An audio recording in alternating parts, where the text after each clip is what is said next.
저희 아버님이 돌아가셨는데 큰형님이 기독교인이라 제사를 안 지낸대요. 돌아가신 분이 음식을 드실 수 있는 것도 아닌데 왜 하느냐 하면서요. 그런데 저희는 큰 스님 가르침처럼 간단하게 상 차리고 가족들이 다 함께 화목하게 지내드리고 싶은데 어떻게 해야 될지 모르겠어요. 큰 스님 말씀. 기독교를 믿든지 가톨릭교를 믿든지 어른들이 믿든지 형제님들이 믿든지 좋은 대로 생각하시고 좋게 사세요. 형님이면 형님 말 끝에 추천은 모두 개개인에 있으니까 형님 그렇게 해야 집안이 잘 되지 않겠소 하고 하든지, 또 손 아래 동서면 동서대로 그럭하고 제사는 안 지낸다, 조상들이 안 잡숫는다 하더라도 아래로는 교훈이 되고 위로는 우리의 인연 정성이 되니까 꼭 해야 되지 않겠습니까? 하고 이렇게 하는 거예요. 그런데 냈다 봐라. 이게 뭐 조상님들이 잡숫지 않으니 그냥 우리도 다 치워버린다, 이렇게 하면 안 되죠. 자손들이 뭘 보고 배우겠습니까? 본 게 있어야죠. 들은 게 있고 본 게 있고 하는 걸 봤어야 되죠. 그래서 아래로 가르치는 데는 꼭 부모의 조상들을 잘, 그날을 잊지 말고 잘 챙기는 것도 교훈을 가르치는 거와 같습니다. 쓸데없는 게 아니에요, 그게. 그래야 인연이 멋인 줄 알고 자비가 멋인 줄 알고 더불어 같이 사는 걸 알고, 그럼 우리가 생시에 살아도 영령들하고 반반 섞여서 사는구나 하는 것도 알게 되고, 이게 그렇습니다. 여러분들은 보이지 않아서 그렇지 반반 섞여서 삽니다, 우리가. 그런데 좀 그것을 뜻을 아는 사람은 꿈에라도 이렇게 했으면 좋겠다 하고 의논이 들어오지만 그걸 냉대하는 사람 앞에는 그런 의논도 안 들어옵니다. 그러니까 그저 죽은 사람이든 산 사람이든 반갑고 즐겁게 해주세요. 그렇게 착하게 하면은 착하게 다 돌아옵니다. 모두 기독교를 믿든지 가톨릭교를 믿든지 불교를 믿든지 제각기 다 추천은 자기한테 있어요. 어느 강당에 가든 법당에 들어오든 항상 추천은 자기한테 있는 거지 딴 데 있는 것도 아니고, 부처가 자기한테 있는 거지 딴 데 있는 게 아닙니다. 그걸 똑바로 아셔야 합니다. 이런 얘기가 있어요. 어느 외아들이 죽었어요. 근데 어머니가 그냥 타파가 되도록 그 아들의 제사를 지내주고 있거든요. 그런데 그 아들이 다른 데로 태어났어요. 그 어머니가 그렇게 지극하게 하시니까 좋은 데로 태어나서 사는데 어느 날만 되면 꼭 자기가 어느 집을 찾아가서 제사밥을 먹고 온대요, 꿈에.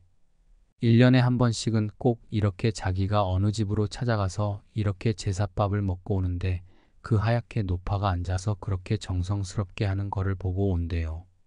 그래서 이상스럽다 생각하고 있는데 하루는 어느 스님이 이렇게 오시니까 그걸 물었대요. 그러니까 그분은 너의 전생의 어머니다. 너를 낳아주신 어머니야, 전생에서. 그러니까 꿈에 갔던 길을 찾아서 그 집 가서 봐라. 그날 가봐라. 항상 몇 해를 두고 다녔으니까 길을 잘 알죠. 꿈에 다녔으니까. 그래서 찾아가니까 정말 그런 오두막집이 있더라는 거죠. 들어가 보니까 제사상을 차려놓고 정말 그 노파가 앉아서 그렇게 눈물을 흘리고 있더래요. 그래서 자기 집 가서 얘기를 하고 그 어머니를 모셔다가 두 어머니를 챙겼다는 얘기가 있어요. 그게 없는 일이 아니에요. 그러니까 이 태어나서 사는 것도 참 우리가 잘 살아야 되겠죠. 사람다웁게. 그러니까 제사를 잘 지내드려야만 된다. 그래야만이 그 밑으로도 또 연방 뒤를 대서 잘 사람이 될 수가 있다, 이런 거죠. 그 어머니가 외아들이라고 얼마나 정성스럽게 했으면 그 좋은 집 가서 태어났겠어요? 또 자기가 그 과거의 어머니로와 현재의 어머니가 같이 살았겠어요? 그러니까 이 공부하신 분들이 실천을 하신다면, 자식들에게도 연방 이렇게 실천을 하게 해주신다면 돌에 갖다 세워놔도 살 수 있는 것입니다. 오로지 자성을 스승으로 삼아라. 자성이 있음으로 해서 일체만법이 돌아가니 마음의 기둥인 자성을 스승으로 삼아야 한다. 밖에서 찾아서는 절대 안 된다. 이 공부는 자기가 가르치고 자기가 배우는 것이다. 자기가 놓고 자기가 받으며 자기가 항복하고 자기가 항복을 받는다. 마음을 닦는 것은 이와 같이 결국 자기와 자기 자신과의 일인 것이다. 그러니 밖에서 찾지 말고 밖으로 끄달리지 말라. 허공을 쳐다보며 나를 구원해 주소서 한들 100년 1000년이 가도 소용이 없다. 이름을 부르며 구원의 손길을 기다려 보아도 그것은 헛일에 불과하다. 신은 내 안에 있으니 밖으로 청해 보았자 대답이 있을 리 없다. 내면에 불을 켜지 않는다면 제대로 보지 못해 모든 일이 천방지축이 될 뿐이다. 하느님, 부처님, 관세음보살을 밖에서 찾는다면 아무리 불러도 대답이 없을 것이다. 꽃은 조건만 맞으면 절로 피어난다. 그럼에도 사람들은 자기 꽃나무를 잘 살피어 꽃이 피어날 수 있게 노력하기보다는 어디 눈이 번쩍 뜰 특별한 방법이 따로 있는가 싶어 밖으로 찾아 헤맨다. 하지만 내 안을 찬찬히 들여다보지 않는다면 그 어느 곳에서도 특별한 방법을 찾을 순 없다. 먼저 마음으로 중심을 세우고 밖으로 도는 생각을 안으로 돌리도록 하라. 다른 사람의 깨달음에 황홀하여 달려가지 말고 내 안에서 깨달음의 꽃이 피어나도록 하라. 모든 것은 이미 내 안에 다 갖추어져 있으니 절로 피어나도록 도와주기만 하라. 마음. 천지의 근본도 마음이요. 태양의 근본도 마음이요. 인간이 일체 만법을 운영하고 행하게 하는 근본이 마음이다. 마음이야말로 선악을 초월해서 모든 것을 만드는 전지전능한 창조자이다. 마음은 색채도 없고 형체도 없고 위치도 없고 시작과 끝도 없다. 마음은 바로 이거다, 저거다 라고 말할 수도 없고 안에 있다, 밖에 있다 라고도 말할 수 없다.